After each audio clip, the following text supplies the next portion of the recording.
تم مدینہ سے ہزاروں میل دور جنگل میں ہو, تمہیں اس آنے کی اطلاع کس نے دی؟ چرواہا بولا, جب تک حضرت عمر فاروق رضی اللہ تعالیٰ عنہ زندہ تھے میری بھیڑیں جنگل میں بے خوف پھرتی تھیں اور کوئی درندہ ان کی طرف آنکھ اٹھا کر دیکھ نہیں سکتا تھا, لیکن آج پہلی بار ایک بھیڑیا میری بھیڑ کا بچہ اٹھا کر لے گیا. میں نے اس کی جرت سے جان لیا کہ آج دنیا میں حضرت عمر فاروق رضی اللہ تعالیٰ عنہ موجود نہیں ہے.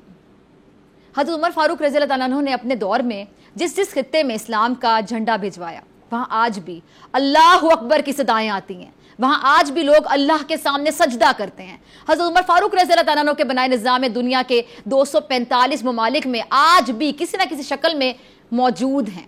آج بھی جب کسی ڈاک خانے سے کوئی خط نکلتا ہے یا پولیس کا کوئی سپاہی وردی پہنتا ہے, کوئی فوجی جوان 6 ماہ بعد چھٹی پر جاتا ہے, یا پھر حکومت کسی بچے, معذور, بیوہ یا بے آسرا شخص کو وظیفہ دیتی ہے, تو وہ معاشرہ, وہ سوسائٹی بے اختیار حضرت عمر فاروق رضی اللہ تعالیٰ عنہ کو عظیم تسلیم کرتی ہے. وہ انہیں تاریخ کا سب سے بڑا سکندر مانتی ہے. افسوس اس بات کا ہے کہ ہمارے آج کے حکمران جرت حضرت عمر فاروق کی مثالیں تو دیتے ہیں مگر ان کی طرز زندگی اور بنائے گئے نظام پر چلتے نہیں ہیں, اور یہ ہمارے لیے بہت بڑا سوالیہ نشان ہے اور لمحہ فکریہ بھی. پروگرام میں آگے بڑھتے ہیں, بات کرتے ہیں ملک کے حالات کی جو مسلسل تبدیل ہو رہے ہیں. انتخابات قریب ہیں, نئی سیاسی جماعتیں بن رہی ہیں اور ایک سیاسی جماعت کو مائنس کرنے کی خبریں گردش کر رہی ہیں. اس حوالے سے وزیر داخلہ رانا ثناءاللہ صاحب نے کچھ فرمایا ہے. ٹیم ذرا کلپ چلائے گا, ناظرین سنیے گا. جی, تو رانا ثناءاللہ صاحب نے بات 6 جون کو ایک انٹرویو میں کہی تھی کہ پی ٹی آئی سمیت کسی سیاسی جماعت پر پابندی نہیں لگنی چاہیے کیونکہ ماضی میں اس سے کوئی اچھے نتائج برآمد نہیں ہوئے ہیں. آج سابق وزیر اعظم کے پرنسپل سیکرٹری اعظم خان کے سائفر سازش کے بیان پر پریس کانفرنس کرتے ہوئے انہوں نے کہا کہ 9 مئی کو ملک کے دفاع پر حملہ کیا گیا تھا اور وہ اس جتھے یعنی پی ٹی آئی کو ملک کی سیاست میں حصہ لیتا نہیں دیکھ رہے ہیں. سوال یہ ہے کہ 2018 کے انتخابات سے پہلے جو فضا بنائی گئی تھی, کیا آپ سیاست کی تصویر میں دوبارہ وہی رنگ بھرا جا رہا ہے؟ اور ہماری تاریخ پابندیوں سے بھری پڑی ہے. جولائی 1954 کو کمیونسٹ پارٹی پر پابندی لگی, مارچ 1971 میں عوامی لیگ اور 1975 میں نیشنل عوامی پارٹی کو پابندی کا سامنا رہا. آمرانہ دور میں کون سی ایسی سیاسی جماعت ہے جسے کسی نہ کسی شکل میں پابندی کا سامنا نہ رہا ہو؟ اور مقبول جماعتوں کی دھڑے بندیاں کرنے کا جو کھیل ہے وہ بھی پرانا ہے. اب ایک بار پھر ملک انتخابات کی جانب بڑھ رہا ہے, مگر کیا حالات جو ہیں پھر 2018 جیسے بنائے دکھائی دیں گے؟ اور جو شادی ہالز ہیں ان میں جو نئی جماعتیں ہیں وہ جنم لیتی ہوئی دکھائی دے رہی. تقسیم در تقسیم کی جو پالیسی ہے جمہوریت کو آخر کہاں تک لے جا کر کھڑا کر دے گی؟ اگر پی ٹی آئی کے لیے سیاسی بساط بچھائی گئی تھی تو جو ماحول آج کل بنایا جا رہا ہے اس کو کیا کہیں گے, کیا نام دیں گے؟ اور جنوبی پنجاب کا جو محاذ ہے وہ تیار کر کے نئے گروہوں کی جو تشکیل, کیا سیاست میں استحکام لے کر آ جائے گی؟ اور کیا نااہلی کے تابوت کو پر کرنے کے لیے ایک اور کیس تیاری کے مراحل میں؟ اس پہ بات کرنے کے لیے میرے ساتھ موجود ہے پیپلز پارٹی کے سینئر سیاستدان, سینئر رہنما مولا بخش ٹانڈیو صاحب. بہت شکریہ مولا بخش ٹانڈیو صاحب آپ کے وقت کے لیے. ٹانڈیو صاحب, نگراں سیٹ اپ کے حوالے سے خبریں گردش کر رہی ہیں اور یہ جو اسمبلی تحلیل کرنے کے لیے 8 اگست کی تاریخ کا انتخاب کیا جا رہا ہے, تو 1 مہینے کا وقت زیادہ مل جائے گا, 60 کے بجائے 90 دن. تو کیا ہو جائے گا اس 1 مہینے کا جو ٹائم زیادہ مل جائے گا؟ کیا ایکسپیکٹیشنز ہیں؟ کچھ بھی نہیں, میرے خیال میں پارٹیاں اس معاملے میں پرخلوص ہیں اور ایماندارانہ طور پہ اپنا موقف رکھ رہی ہے جو ان کی آسانی کے لیے ہی ہے, جو لیکن آئین کی حدود کے اندر, کوئی آئین سے باہر کوئی بات نہیں کر رہے ہیں. 60 دن بھی ہے اور ان سے کم دن بھی ہیں. تو میرے خیال میں پارٹیاں اس بار بالکل درست فیصلہ کیے ہوئے ہیں کہ انتخابات وقت پر ہونے چاہیے. اصل شرط ہے انتخابات کے غیر جانبدار ہونے کی, منصفانہ ہونے کی. اگر اس کی یقین دہانی ہے تو 10 دن پہلے 10 دن بعد کوئی فرق نہیں پڑتا.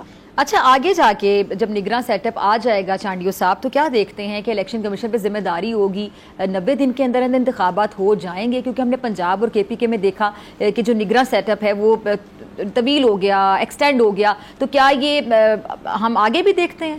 وہ ٹائم ٹیبل اس قسم کا تھا اور صورتحال سیاسی ایسی بن گئی جس میں یہ فیصلے ان کو کرنے پڑے. ہم تو متفق نہیں تھے, ہم تو متفق تھے کہ وقت پر اسمبلیاں تحلیل ہو اور انتخابات ہو. اور میرے قائد تو اب بھی کہتے ہیں اور بڑے عرصے سے کہہ رہے ہیں کہ انتخاب ہو جانے چاہیے, فوری طور پہ ہونے چاہیے, لیکن جیسے ہی اسمبلی اپنی مدت پوری کرے پھر اس کو بڑھانے کا کوئی جواز نہ رہے. اور انتخابات ہو جائیں تو میرے خیال میں ٹھیک ہو جائے گا انشاءاللہ. یہ تو پریشانی کی بات ہمیں نہیں لگتی. پریشانی ان کے لیے جو پریشان کن فیصلے کر گئے ہیں, پورے ملک کو ایک بھونچال میں مبتلا کر کے چلے گئے, ان کے لیے پریشانی ہوگی. ہمارے لیے کوئی پریشانی نہیں, جو بھی حالات ہوں گے ہم سیاسی فیصلہ کرتے ہیں, حالات کے مطابق کرتے ہیں. اچھا چانڈیو صاحب, یہ ایک جو پریڈکشن پیش گوئی کی جا رہی ہے کہ جی شاید پی ٹی آئی جو ہے وہ آگے جا کے سیاست میں حصہ ان کو لیتا نہیں دیکھ رہے, وزیر داخلہ صاحب نے بھی کہا, تو آپ کو لگتا ہے کہ ماضی میں بھی اگر جن پارٹیوں پر پابندی لگی ہے یہ کیا فائدہ مند یا سود مند ثابت ہو سکا ہے؟ آپ کا سیاسی تجربہ, آپ کا تجزیہ کیا کہتا ہے؟ میں کسی بھی سیاسی پارٹی پر پابندی لگانے کا حامی نہیں, اور میرے خیال میں سیاسی پارٹی پر پابندی کامیابی سے نہیں چل سکتی.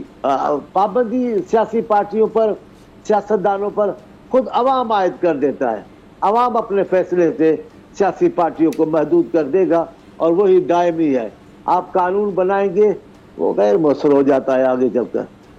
ٹھیک ہے, ٹھیک ہے. اچھا یہ جو نئی پارٹیاں بن رہی ہیں چانڈیو صاحب, ان کے حوالے سے آپ کو کیا لگتا ہے؟ جس طرح استحکام پاکستان پارٹی ہے, پھر یہ جو پرویز خٹک صاحب نے پاکستان تحریک انصاف پارلیمنٹیرینز پارٹی بنائی ہے, بہت سے لوگ ابھی آغاز میں ہی لا تعلقی کا اظہار کریں کہ ہم نے تو جوائن ہی نہیں کیا, اور دونوں پارٹیوں کے حوالے سے جو ایک ملا جلا ایک فیڈ بیک یا تجزیہ لوگوں کا, تبصرے جو گردش کر رہے ہیں, وہ یہ کہہ رہے ہیں کہ جی آتے ہی ابھی آغاز میں جو پارٹیاں ہیں یہ فلاپ ہو گئیں, یہ آگے نہیں چل سکتی.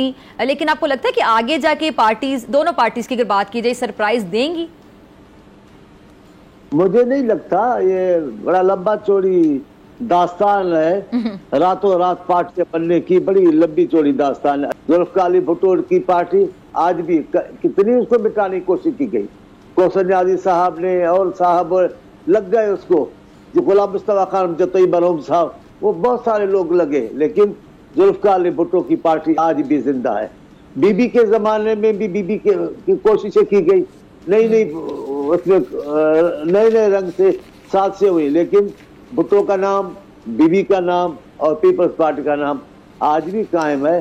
حقیقی پارٹیاں وہی ہوتی ہے جو سرکاری چھتری سے نہیں, عوام کی قوت سے اور قیادت کے تدبر اور شعور سے بنتی ہے, وہی آگے چلتی ہے. ٹھیک ہے. یہ جو اعظم خان صاحب نے ایک انکشافات کر دیے ہیں, اس بیان کو آپ کیسے دیکھتے ہیں چانڈیو صاحب؟ کیونکہ اعظم خان صاحب تو بڑے قریبی لوگوں میں سے شمار کیے جاتے تھے, چیئرمین پی ٹی آئی کے. اب وہ آپ کو یاد ہوگا کہ انہی کی وجہ سے بہت سے لوگ جو ہیں جن کو سائیڈ پر کیا گیا, جن میں جہانگیر ترین صاحب ہیں جن سے قطع تعلق کر لیا گیا تھا چیئرمین پی ٹی آئی کی جانب سے, اب وہ اپنے چیئرمین پر سازش و سائفر ڈرامہ رچانے کا الزام لگا رہے ہیں. کیسے دیکھتے ہیں آپ؟ میرے بہت سارے نام سنے ہیں, میں دیکھے تو نہیں, ملنے کا بھی مجھے اتفاق نہیں ہوا, لیکن ایسے بہت سارے لوگ ہیں جو اپنے لاڈلے بنے رہتے ہیں مختلف حکومتوں میں, لیکن جب حکومتیں چلی جاتی ہیں ان کی وفاداریاں اس پارٹی اور قیادت سے نہیں ہوتی. وہ ہمارے یہاں مشہور ہے, ایک آدمی نے کہا جناب آپ بار بار پارٹی بدلتے ہیں, آپ بے وفا ہیں. ان کا جناب ہم تھوڑی بدلتے ہیں, یہ پارٹیاں ہم کو چھوڑ کر حکومتیں کہیں اور چلے جاتے ہیں, پھر ہم کیا کریں, ہم تو حکومت کے ساتھ ہوتے ہیں. میں جس پارٹی کا کارکن ہوں وہ مناسب وقت کا انتظار نہیں کرتی, ہم وقت کو مناسب بنا دیتے ہیں. کیا بات ہے, ہم وقت کے مطابق چلتے ہیں, ہم وقت کو ہم بناتے ہیں, وقت ہمیں نہیں بناتا. ہمارے فیصلے وقت کے تابع نہیں, ہاں حالات کے تابع ہماری حکمت عملی ضرور ہوتی ہے, لیکن ہمارے فیصلے اٹل ہوتے ہیں, اپنے اصولوں پر ہوتے ہیں. تو یہ وقت کے پرندے ہیں, یہ سیاسی پرندے, یہ کسی سے نہیں ہوتے. اصل کارکن ہوتے ہیں پارٹیوں کے, وہ پارٹیاں جو اصول کے تحت بنے گی, قیادت کے تدبر کے ساتھ چلتی ہوگی, ان پارٹیوں کے کارکن بھی ایسے ہی ہوتے ہیں. آپ دیکھیں بھٹو صاحب کو پھانسی لگ رہی تھی, ہمارے کارکن بھاگ نہیں رہے تھے. بی بی پر حملہ ہوا کراچی میں, ہمارے بہادر کارکن بھاگے نہیں, دیوانہ وار بی بی کی طرف بھاگے کہ ہم دھماکے میں بی بی کو بچائیں گے. ہم بھاگتے نہیں ہیں, ہم جیلوں سے نہیں ڈرتے. لیکن یہاں قیادت کا بھی معاملہ ہے. جس پارٹی قیادت خود بہادر نہیں ہوگی, خود جیلوں سے ڈرتی ہوگی, جو خود پیاس اور بھوک سے ڈرتی ہوگی, اس کے کارکن کیا رکھیں گے؟ ہماری قیادت بھی ماشاء اللہ, ذوالفقار علی بھٹو اور بے نظیر وہ بھی قربانیاں دے رہے تھے, ہمارے کارکن بھی دیوانہ وار سولیاں سجا رہے تھے, اور نعرہ ان پر کوڑے لگ رہے تھے. بی بی ان کو کوڑے لگتے اور یہ جیے بھٹو کہتے. ہماری پارٹی کا کیا مقابلہ کرنا ہے؟ یعنی آپ کے کہنے کا مطلب یہ ہے کہ صحیح کارکن وہ ہوتا ہے، جیسے آپ کی پارٹی کے جیالوں کی آپ ایگزامپل دے رہے تھے مثال، کہ جو برے وقت میں ساتھ کھڑا ہوتا ہے، ساتھ چھوڑ کے نہیں جاتا. بات ہے نا، سیدھی بات ہے. پنجاب میں بہت ساری خواتین کے نام جانتا ہوں جو شاہی قلعوں میں پڑے رہی. آپ دیکھیں ان کی عمریں، دیکھیں ان کی اس وقت تندرستی کی حالت دیکھیں. کئی مائیں بننے والی خواتین شاہی قلعے میں بیٹھی رہی ہیں. ہم نے تو نہیں. آپ دیکھیں گولیاں چلتی رہی ہیں. بھلا ایک بات تو سنائیں بی بی، اس ملک پاکستان میں عام سیاسی پارٹی، کوئی مذہبی پارٹی نہیں، سیاسی پارٹی کی قیادت کے لیے لوگ لاہور میں خود کو جلا رہے تھے، خود کو آتش میں کر دیتے تھے، شکار بنا رہے تھے آگ کا. وہی گھبراہٹ نہیں تھی، نعرے لگا رہے تھے. اور جن پارٹیوں کے کارکن خود کو قیادت کے لیے جلانا جانتے ہیں، جیل جانا جانتے ہیں، قلعوں میں جانا جانتے ہیں، جن کی خواتین، ان پارٹیوں کوئی شکست نہیں دے سکتا. ٹھیک ہے. اچھا چلیں، یہ وقت کی بات ہو رہی تو مناسب وقت اب آپ کو لگ رہا ہے آنے والا یہ جو وقت ہے یہ پیپلز پارٹی کے لیے بڑا اچھا ثابت ہونے والا ہے. بلاول صاحب کو وزیر اعظم دیکھ رہے ہیں آپ ان قریب؟ ہاں، یہ ہماری خواہش ہے. ہماری خواہش ہے کہ ہم بلاول صاحب کو اسی جگہ پر دیکھیں جہاں ان کی والدہ اور ان کے نانا تھے. اور بلاول صاحب نے اپنی صلاحیتوں سے ثابت بھی کیا ہے کہ ایک محب وطن، قوم پرست پاکستانی لیڈر ہیں، عقل مند اور دانش مند ہیں، حالات کے مطابق فیصلہ کرتے ہیں. اس لیے ہم ان کے لیے سوچتے ہیں، لیکن یہ نہیں کہ ہمیں ہر قیمت پہ ہم یہ چاہتے نہیں. ہم اللہ تعالیٰ کی مدد سے، عوام کی مدد سے انشاءاللہ ان کو وزیر اعظم بنانا دیکھتے ہیں. ان کو اللہ ہماری مدد فرمائے گا. لیکن ہماری پھر بھی میں آپ کو بتا دوں، ہمارا خیال، ہمارا مرکزی نقطہ انتخاب ہے، جمہوریت ہے. حقیقی جمہوریت وہی پاکستان کو فائدہ دے گی. چانڈیو صاحب، اگر پیپلز پارٹی کو موقع ملتا ہے تو یہ بھی ہو سکتا ہے کہ بلاول کے علاوہ کوئی وزیر اعظم ہو؟ دیکھیں، یہ تو قیادت کا فیصلہ ہے. یہ کوئی ہم اس پہ ابھی زرداری صاحب صدر پاکستان تھے، انہوں نے یوسف رضا گیلانی صاحب کو وزیر اعظم کیا، راجہ پرویز اشرف صاحب کو وزیر کیا. یہ نہیں ہے کہ ہر حال میں ہم اپنا چاہتے، یہ نہیں ہے. حالات کے مطابق میں صرف یہ کہہ رہا ہوں، بلاول صاحب نے خود کو ثابت کیا ہے کہ وہ اس ملک کا قوم پرست، دانش مند، حقیقی سیاستدان وزیر اعظم بن سکتے ہیں. انہوں نے خود ثابت کیا ہے. وزیر خارجہ بننے کے بعد ان کے فیصلے، ان کے بیانات، ان کا رویہ، ان کا طریقہ کار سب حقیقی پاکستانی قوم پرست سیاستدان والے. اس لیے ہم امید اچھی کرتے ہیں. ٹھیک ہے جی چانڈیو صاحب، بہت شکریہ آپ کے وقت کے لیے. تو وقت کی بات ہو رہی تھی، وقت کے حوالے سے کچھ پیاری سی لائنز مجھے یاد آ رہی ہیں، بڑی پاورفل سی. ایک بار وقت سے لمحہ گرا کہیں، ایک بار وقت سے لمحہ گرا کہیں، وہاں داستاں ملی لمحہ کہیں نہیں. بریک کے بعد آپ سے ملاقات ہوگی. میرے ساتھ موجود ہوں گے سینئر صحافی تجزیہ کار محسن بیگ صاحب.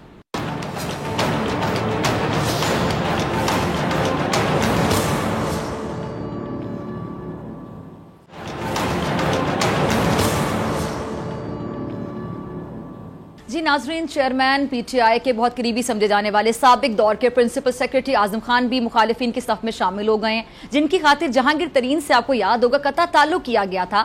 آج وہ اپنے چیئرمین پر سازش اور سائفر ڈرامہ رچانے کا الزام لگا رہے ہیں. حکومتی اتحاد کو فکر ہے کہ نگراں وزیر اعظم سیاستدان ہی ہونا چاہیے، اور کہیں اس کی جو بنیاد ہے، ایک سوال ذہن میں آتا ہے، خدشہ تو نہیں ہے کہ نگراں سیٹ اپ کا جو مختصر سا کھیل ہے وہ طویل دورانیے کے لیے ڈرامے میں نہ بدل جائے؟ اور کیا ٹیکنوکریٹس کو حکومت سونپنے سے اسی لیے شاید ہچکچایا جا رہا ہے؟ اچھا، 2018 کے انتخابات سے پہلے جس طرح پنجاب میں الیکٹیبلز اکٹھے کیے گئے تھے، تو کیا اس بار بھی جو نئے گروہ ہیں وہ بنانے سے کیا سیاست مضبوط ہوگی؟ اور جو نااہلی نواز شریف اور جہانگیر ترین کی قسمت میں آئی تھی، اگر وہ ناانصافی تھی تو کیا ایک بار پھر الیکشن ریپلیس میں نااہلی کا جو نسخہ ہے کیا آزمایا جائے گا؟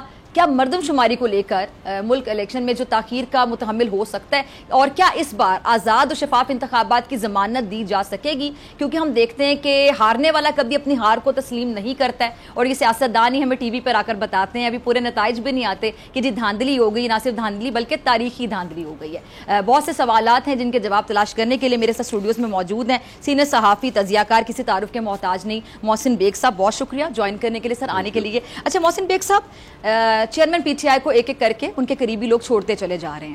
اچھا میں حیران ہوتی ہوں, چلے چھوڑ تو رہے ہیں, لیکن جو آگے سے ان کا رسپانس آتا ہے کہ گڈ لک, کوئی فرق نہیں پڑ رہا, مینو کوئی فرق ہی نہیں پہنتا, تو اس ان کے لیکن دھچکا تو ہوتا ہے. آج اعظم خان کا بیان, یہ میرے خیال سے تو بہت بڑا دھچکا ہے. اب وہ الگ بات ہے کہ وہاں سے اظہار کیا جائے دھچکا لگا کہ نہیں لگا, کیا تجزیہ آپ کا؟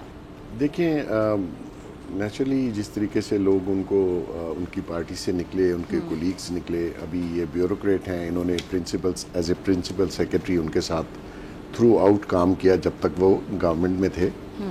ان کا جو بھی سٹیٹمنٹ ہے وہ بڑا ہی جو آنے والے دنوں میں بہت امپورٹنٹ ہوگا, اور خاص کر اگر کورٹ آف لاء میں یہ کیس چلتا ہے اور اس کی انکوائری ایف آئی اے کر رہی ہے تو فرق پڑے گا. یہ اگر خان صاحب کہیں کوئی فرق نہیں پڑتا, آہستہ آہستہ کر کے سب لوگ چلے گئے, اور اس جانے کی جو وجوہات ہیں وہ خاصی طویل ہیں کہ آپ ایک لیڈر جو ہے وہ یہ جمہوریت جس چیز کا نام ہے وہ مشاورت سے چلتی ہے. انہوں نے پولیٹیکل پارٹی جو بنائی تحریک انصاف, اس کو نام تو پولیٹیکل پارٹی کا دیا, لیکن اس میں میجورٹی وہ فیصلے خود یا ان کی بیگم صاحبہ کر رہی تھیں, اور پھر ایک فین کلب ہے, اس کو پولیٹیکل پارٹی بننے نہیں دیا گیا. تو اس لیے لوگ جو تھے وہ شاید اس انتظار میں بھی تھے, اور پھر ایک مشکل وقت آتا ہے تو ساتھ موسٹلی لوگ چھوڑ بھی جاتے ہیں. تو خان صاحب کو انہی الیکشن میں پتہ چل جائے گا, اور ہو سکتا ہے الیکشن سے پہلے بھی پتہ چل جائے. جب یہ کیس منطقی انجام تک پہنچیں گے تو نیچرلی فرق بہت صاف ظاہر ہوگا, نظر بھی آئے گا. اچھا جیسے آپ نے جمہوریت کا ذکر کیا کہ جمہوری جو پارٹیز ہوتی ہیں وہاں پہ ون مین شو نہیں ہوتا ہے, وہ کوئی ڈکٹیٹرشپ تو نہیں ہوتی, وہاں آپ کو سب کی سننی پڑتی ہے, سب کو ساتھ لے کر صلاح مشورے سے چلنا پڑتا ہے. لیکن ان کے جتنے بھی لوگ جن کے میں نے بھی انٹرویوز کیے آف دی ریکڈ بلکہ آن ریکڈ بھی چیزیں ہیں کہ وہ یہی گلا کرتے ہیں کہ سنا نہیں جاتا تھا, ہماری سنی نہیں جاتی تھی, ہم یہ بھی نہیں کہہ سکتے تھے کہ ہم ڈس ایگری کرتے ہیں. تو پھر جمہوریت کیسی, وہ دیکھیں کیا اس طرح تبدیلی آنی تھی؟ انہوں نے جو سلوگن دیا اور جو پبلک کو بتایا کہ جی ایک نئی پارٹی جس میں یہ جو خاندانی لیگیسی ہے یہ نہیں ہوگی, بال بچے پوری فیملی اور عہدے خود ہی بانٹ لینے وہ نہیں ہوگا, اور نیا تبدیلی آئے گی, اور اس طریقے سے کروں گا, اصلاحات لاؤں گا. اپنے لوگوں کی سننی بھی تو چاہیے. اب انہوں نے جو لوگ سنانے والے تھے ان کو تو انہوں نے شروع سے ہی سائیڈ لائن کر دیا, اور ایک بونے ٹائپ جو لوگ جو سیاست میں صرف عمران خان کے نام کی وجہ سے متعارف ہوئے, چیئرمین پی ٹی آئی, ہاں چلے چیئرمین پی ٹی آئی, تو ان میں اتنی بیچاروں میں جرت نہیں تھی کہ وہ آگے سے ان کو کہہ سکیں کہ بھئی یہ جو فیصلہ ہے یہ غلط کر رہے ہیں اور آپ مشاورت سے کام کریں. ان کی بولنے کی سکت نہیں تھی ان کے سامنے. تو یہ چاہتے بھی وہی لوگ تھے جو ان کے سامنے کھڑے یا بول نہ سکے, ان کے قد اتنے چھوٹے ہوں. اب وہی ہوا جب کرائسس آیا تو وہ لوگ دیکھیں دو کیٹیگریز تھیں ان میں اس پارٹی میں. ایک تو وہ تھے جو الیکٹیبلز لائے گئے جس طریقے سے بھی, ایک وہ تھے جو صرف اس کی وجہ سے پارٹی میں آئے اور مشہور ہوئے, اور میجورٹی وہ جیتے بھی اس کی وجہ سے. اب وہ سارے نکل گئے ہیں. اب اگر یہ الیکشن ہوتے ہیں تو میرا نہیں خیال کہ اس پارٹی کا ٹکٹ بھی کوئی لے گا, اور یہ خود نہیں ہوں گے تو پارٹی کہاں سے ہوگی. یہ پارٹی یہ اپنے ساتھ ہی میرے خیال لے کے دفن کر دیں گے, کیونکہ یہ دیں گے نہیں کسی کو. ورنہ تو فرسٹ ٹیئر ہوتا ہے, سیکنڈ ٹیئر ہوتا ہے, اور نیچے تک آپ جاتے ہیں اور ریپلیسمنٹ ہوتی ہے پارٹیوں میں موجود. یہاں پہ کوئی ریپلیسمنٹ نہیں ہے. یہ ہے تو پارٹی ہے, یہ نہیں ہے تو پارٹی نہیں ہوگی. Very simple. اچھا جو استحکام پاکستان پارٹی بنی, ٹھیک ہے, بڑے لوگ تنقید کر رہے ہیں بیگ صاحب کے نئے لوگ ہیں, منشور کا بھی ابھی نہیں پتا, ووٹ بینک کیسے ان کا مضبوط ہو سکتا ہے, کیا سیٹ ایڈجسٹمنٹ کریں گے, نون لیگ کے ساتھ کریں گے, پیپلز پارٹی کے ساتھ کریں گے. کوئی ترین صاحب کی ملاقاتیں شہباز شریف صاحب سے بھی ہوئیں, ترین صاحب کی ملاقاتیں زرداری صاحب سے, مگر وہاں لندن میں بھی سنا کہ ملاقاتیں ہوئیں. تو لوگ, میرا سوال یہ ہے کہ پارٹی نئی ہو سکتی ہے لیکن چہرے تو پرانے ہیں. ہم یہ کیوں بھول جاتے ہیں کہ ترین صاحب نہ ہوتے, ان کا طیارہ نہ ہوتا, ان کا جہاز نہ ہوتا, تو شاید پی ٹی آئی بھی نہ ہوتی. اس میں کوئی شک نہیں ہے. انہوں تو کیوں ایکسپیکٹیشنز لوگوں کو نہیں ہے انہی ترین صاحب سے؟ بیسیکلی ایک تو سوری میں آپ کی بات کاٹوں, جو کنگ میکر اچھا ہو سکتا ہے تو وہ ہمسیلف ایک اچھا کنگ نہیں ہو سکتا؟ ہو سکتا ہے, اس میں کوئی شک نہیں ہے. اور ترین صاحب جو ہیں ابھی ان کا مسئلہ یہ آ رہا ہے کہ وہ خود ابھی کلیئر نہیں ہوئے. ٹھیک ہے. اور پارٹی کی جو صدارت ہے وہ علیم خان صاحب کے پاس ہے. پارٹی بنی ہے, پرانے لوگ ہیں, ان کو ایک جگہ لا کے وہ اکٹھے ہو گئے ہیں. اس الیکشن میں اگر وہ ساری کانسٹیچوئنسیز جس میں وہ لوگ پہلے الیکشن لڑ چکے ہیں ان کو تھوڑی سی ڈیفیکلٹی آ سکتی ہے, بیکاز لوگ یہ سمجھتے ہیں کہ آپ نے مشکل وقت میں سائڈ تبدیل کر لی, اور یہ ہم نے پہلے بھی دیکھا ہے, جو لوگ سائڈ تبدیل کرنے ان کے لیے اسی حلقے سے جیتنا ذرا مشکل ہو جاتا ہے, انٹل کہ یو ایکسپلین کہ اس کی وجہ کیا ہے. تو وجہ تو اس وقت ان کے پاس بتانے کی ہے کہ 9 مئی کو کیا ہوا. بہت سے لوگ ایسے ہیں اور میرے سمیت وہ سمجھتے ہیں کہ غلط ہوا. آپ کبھی بھی اس طریقے سے اپنی آرمی کے اوپر اور اپنی آرمی کی جو لیگیسی ہے اس کے اوپر چڑھ نہیں دوڑتے. اور جس طریقے سے انہوں نے سوشل میڈیا کیمپینز چلائیں اور سب کچھ کیا, اور حالانکہ اس شخص کو احسان مند ہونا چاہیے تھا صدارے کا جنہوں نے اس کو بہت سپورٹ کیا اور بہت عرصہ تک گورنمنٹ اس کی چلائی رکھی. تو ایسے میں میرے خیال میں تحریک استحکام پارٹی کا ایک دم تو یہ کہنا کہ جی بالکل ہی وہ ساری چیزیں سیٹیں نکال لیں گے, لیکن کچھ سیٹیں وہ ضرور نکال لیں گے. ٹھیک ہے. اچھا, ایک تو استحکام پاکستان پارٹی تو نام بھی مختلف ہے, ایک پارٹی بن کے سامنے ہے کہ نام ویسے بہت اچھا ہے, کیونکہ پاکستان میں اگر کسی چیز کی بہت زیادہ ضرورت ہے, اشد ضرورت تو استحکام کی ہے کہ چیزیں مستحکم ہو جائیں, چاہے وہ معیشت ہو چاہے سیاست ہو.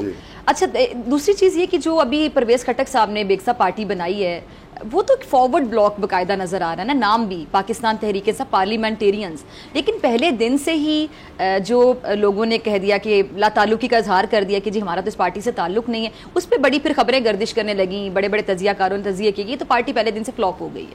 کیا کہیں گے؟ ایسا نہیں ہے. میرے خیال میں پرویز خٹک صاحب ایک اچھے زیر کو سمجھدار سیاستدان ہیں, پولیٹیشین ہیں, اور وہ پی ٹی آئی میں بیسیکلی یہ واحد سیاستدان تھے جو ان کو سمجھ بوجھ ہے کہ پولیٹیکلی آپ نے منورنگ کیسے کرنی ہے اور فیوچر کیا ہے. جو پولیٹیشین فیوچر نہیں دیکھ پاتا, منورنگ نہیں کر سکتا, 10 بندوں کو اپنے گرد اکٹھا نہیں کر سکتا, میں اس کو سیاستدان نہیں سمجھتا. اور اس شخص میں یہ اہلیت تھی کہ وہ بندوں کو اکٹھا نہیں کر سکتا تھا. تو پرویز خٹک جو ہے وہ اکٹھا کر سکتا ہے, اور کے پی کے کی جو اس وقت کی صورتحال ہے پولیٹیکل, اس میں یہ پارٹی ٹھیک بنی ہے. یہ سارے وہی لوگ ہیں, یہ کسی اور پارٹی میں نہیں جانا چاہ رہے تھے, تو انہوں نے اپنا ایک گروپ بنا لیا, اس کا نام جو بھی رکھیں, لیکن اس کو ایک دم آپ مائنس نہیں کر پائیں گے آنے والے الیکشنز. ٹھیک ہے. اچھا, کچھ دن پہلے میری خٹک صاحب سے یہ بات ہوئی تھی تو وہ بڑے کانفیڈنٹ تھے, انہوں نے کہا نہ صرف کے پی کے بلکہ میں پنجاب میں بھی ایکٹیو ہو کر دکھاؤں گا, اور بہت زیادہ کانفیڈنٹ تھے, میں آنے والے دنوں میں جلسے بھی کروں گا بہت زیادہ. دیکھیں وہ کے پی کے کی حد تک تو بہت فعال ہوں گے. وہ پنجاب کے بارے میں بڑے کانفیڈنٹ تھے. میرا نہیں خیال کہ پنجاب میں ان کی وہ لیگیسی چلے گی. پنجاب کے ڈائنامکس پولیٹیکلی ڈفرینٹ ہیں, وہاں پہ نون لیگ ہے, وہاں پہ آج اور صحیح کمپٹیشن بھی پنجاب میں ہے. پنجاب میں ہے. تو ایون پیپلز پارٹی اس طریقے سے ان روڈز پنجاب میں نہیں بنا سکی ونس آفٹر بھٹو صاحب, تو وہ سلسلہ کم ہوتا گیا اور پنجاب سے پیپلز پارٹی نکلتی گئی. تو پرویز صاحب کا یہ کہنا کہ جی وہاں بھی میں کروں گا, تو میرے خیال میں وہ کے پی کے کی حد تک اور کے پی کے میں بھی زور دیں اور پورا فوکس. تو کے پی کے میں کہاں دیکھتے ہیں پھر آپ ان کی پارٹی؟ میرے خیال میں یہ پرفارم کریں گے, کیونکہ جو گیپ آیا اس کو کسی نے فل کرنا ہے, اور وہ گیپ پی ٹی آئی جب نکلی ہے اور پی ٹی آئی کی ٹکٹ کو لینے والا نہیں ہوگا, تو نیچرلی وہ گیپ تو کہیں نہ کہیں فل ہونا ہے. ٹھیک ہے. اچھا, پنجاب کی بات کر لیتے ہیں بیگ صاحب, کیونکہ پنجاب بڑا امپورٹنٹ ہے سیاست کے لیے, کیونکہ جو پنجاب میں حکومت کرتا ہے ظاہر بات ہے وفاق میں پھر بڑا یہ اثر آتا ہے, اور پنجاب میں اسی لیے تمام سیاستدان زیادہ متحرک نظر آتے ہیں. ہم نے دیکھا نون لیگ کا گڑھ ہے پنجاب, اس میں کوئی دو رائے نہیں ہے, کوئی اعتراض کر سکتا ہے, لیکن نون لیگ کا بہرحال ایک ووٹ بینک ہے پنجاب میں. پیپلز پارٹی بڑی متحرک نظر آئی, زرداری صاحب پچھلے دنوں میں, پھر آپ مسلم لیگ کاف کو دیکھ لیں, تمام لوگ بڑے ایکٹیو نظر آ رہے ہیں. پیپلز پارٹی اپنا کھویا ہوا ووٹ جو پنجاب میں ہے اس بار حاصل کر پائے گی, کیا لگتا ہے؟ دیکھیں پیپلز پارٹی بیسیکلی متحرک ہے ساؤتھ میں, جیسے ریم یار خان ملتان اس ایریا میں سرائکی بیلٹ میں, وہ پہلے بھی کچھ سیٹیں وہاں سے نکال لیتے ہیں. اب کیونکہ اگر یہ کہیں ایڈجسٹمنٹ میں آتے ہیں نون لیگ کے ساتھ, تو میرے خیال میں ان کو 10-12 سیٹیں ملیں گی. ٹھیک ہے. ادروائز یہ ساؤتھ پنجاب میں تو شاید فعال ہوں, لیکن سینٹرل پنجاب میں یہ 1-2 سیٹیں نکالتے ہیں. ٹھیک ہے. لیکن اس طریقے سے انہوں نے پیپلز پارٹی نے محنت بھی نہیں کی, آرگنائز بھی نہیں کیا, حالانکہ جو گیپ تھا اس کو آرگنائز, اسی لیے پی ٹی آئی وہاں سے جیتی, بیکاز آف وہ جو گیپ بات ہے کیونکہ پنجاب میں ایک عام سی بات ہے کہ یا تو نواز شریف کا ووٹ ہے یا اینٹی نواز شریف ووٹ ہے. Anti Nawaz Sharif vote Peoples party کو ملتا تھا, پیپلز پارٹی نے وہ سپیس کریٹ کر دی, وہ پی ٹی آئی نے اس کو کیش کروا لیا. ٹھیک ہے, اب آگے جا کے بھی آپ دیکھتے ہیں کہ ابھی اس الیکشن میں آپ پیپلز پارٹی کو اتنا زیادہ اسٹرانگ نہیں دیکھتے پنجاب میں. نہیں, پنجاب میں محنت کرنی پڑے گی اور شروع میں میرا خیال میں ان کو سیٹ ایڈجسٹمنٹ میں جانا چاہیے نون لیگ کے ساتھ, کیونکہ انہوں نے دوبارہ سے بھی اگر گورنمنٹ بنتی ہے تو یہ الائنس میں ہی گورنمنٹ بنے گی, اکیلے کوئی بھی گورنمنٹ نہیں بنا سکے گا. ٹھیک ہے, اچھا یہ نگراں سیٹ اپ کے حوالے سے تھوڑی سی بات کر لیتے ہیں. آپ کا نام بھی بڑا گردش کرتا رہا, ایک ساتھ بھی کہانی سنا دی, آپ سے کوئی رابطہ ہوا تھا یا بس؟ نہیں, کچھ نہیں ہے, میرا نام تو پی ٹی آئی نے چلایا اور اس کے اوپر کریٹیسائز شروع کیا, کوئی ایسی بات نہیں. ایسا کچھ نہیں تھا؟ نہیں, میرا نہ ارادہ ہے, نہ میں نے کہیں جا کے کوئی اپلیکیشن ڈال دی ہے. ٹھیک ہے, تو بالکل نہیں. اچھا, اسمبلیاں جو پہلے تحلیل ہو جائیں گی, ظاہری بات ہے 1 مہینہ زیادہ مل جائے گا, لیکن اس کے بعد جو نئی حلقہ بندیوں کا معاملہ اور بہت سے معاملات جو گردش کر رہے ہیں, تو آپ کو لگتا ہے کہ الیکشن وقت پر ہو جائیں گے تحلیل کے بعد؟ کیونکہ پنجاب اور کے پی کے میں ہم نے دیکھا کہ ٹائم ایکسٹینڈ ہو گیا. بیسیکلی ہوا یہ ہے کہ جی 2 سوچ تھیں, یا تو نئے سینسز کے تحت الیکشن کروایا جائے, اگر نئے سینسز اپروو ہوتے ہیں جو کہ کونسل آف کامن انٹرسٹ نے کرنے تھے, اس کی انہوں نے میٹنگ بھی بلائی ہوئی ہے, لیکن اب شاید سوچ یہ پرویل کر رہی ہے کہ نہیں, نومبر میں الیکشن کروا دیے جائیں ود ان 90 days اور واپس آیا جائے. ٹھیک ہے, جو بھی رزلٹ آتے ہیں. تو میرے خیال میں وہ جو پہلے نئے سینسز پہ الیکشن تھا وہ شاید اب نہ ہو, کیونکہ اب سارے پولیٹیشنز مجھے لگتا ہے کہ ایک بات پہ ایگری کر گئے ہیں کہ نومبر میں ود ان 90 days الیکشن کروا دیا جائے پرانے سینسز پہ. واپسی نواز شریف صاحب کی کب تک ایکسپیکٹڈ ہے؟ میرے خیال میں ویری سون. ویری سون کو ہم کتنا سون سمجھے, کیونکہ ویری سون ہم کافی عرصے سے سن رہے ہیں. نہیں, ابھی تو دیکھیں نا, الیکشن ہونے ہیں, الیکشن سے پہلے انہوں نے آنا ہے. ٹھیک ہے, الیکشن کیمپین کا حصہ ہوں گے وہ؟ میرا خیال میں ہی ول لیڈ دا کیمپین, کیونکہ اس کے بغیر نون لیگ کے پاس میرا نہیں خیال کہ وہ اس طریقے سے کیمپین رن کر سکیں گے جیسے نواز شریف صاحب آئے اور کریں. کیونکہ دیکھیں, ہر جو بھی کسی بھی پولیٹیکل پارٹی کا ہیڈ ہے, آپ نے پریویسلی دیکھا ہوگا, وہ خود لیڈ کرتا ہے کمپین کو, الیکشن کمپین کو. جیسے بلاول صاحب زرداری ہیں, یہاں سے اگر میاں صاحب ہیں, ادھر سے وہ چیئرمین پی ٹی آئی تھا, تو نیچرلی آپ کو لیڈر کو ہی لیڈ کرنا پڑتا ہے اس کمپین کو. تو نواز شریف صاحب کا آنا ضروری ہے, اور جتنی جلدی آئیں بہتر ہے. اچھا, مریم صاحبہ جب جلسے کرتی ہیں, یا اگر آپ لیڈرشپ سکلز کی بات کریں, آپ مریم کو کہاں دیکھتے ہیں فیوچر پوائنٹ آف ویو سے؟ دیکھیں, recently with in this 4-5 years انہوں نے کافی لرن بھی کیا, گرو بھی کیا, اور ان کا ایک کراؤڈ پولنگ بھی ہے ان میں, وہ جو فی البدی تقریر کرتی ہیں وہ انہوں نے خاصا امپروو کیا ہے, اور she knows how to gather the crowd, اور اس کی انوالومنٹ کیسی ہونی چاہیے, پولیٹیکلی آپ نے کن چیزوں کو ہائی لائٹ کرنا ہے.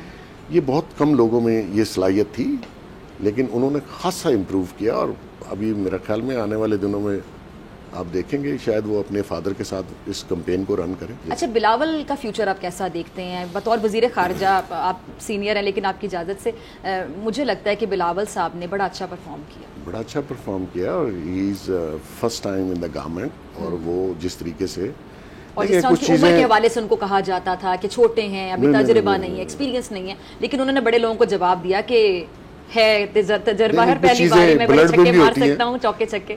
کچھ چیزیں بلڈ میں بھی ہوتی ہیں, اور وہ تھارو بریڈ اس جس خاندان سے ہیں, وہ اس میں کچھ چیزیں تو ان کو ورثے میں ملی ہوئی ہیں. ٹھیک ہے, تو ہی پرفارم ویری ویل, اور دیکھیں فیوچر بہت اچھا ہے, یہ ینگ جنریشن نے آگے آنا ہے. بلاول کو آپ وزیر اعظم پاکستان دیکھتے ہیں فیوچر میں؟ میرے خیال میں ابھی جو کرائسس ہے نا پاکستان کا, اس میں میں بلاول کو اس ٹرم میں نہیں دیکھتا. فیوچر اللہ کو پتا ہے, اگر وہ محنت کریں تو آ سکتے ہیں. اس ٹائم میں آپ بلاول کو نہیں دیکھتے؟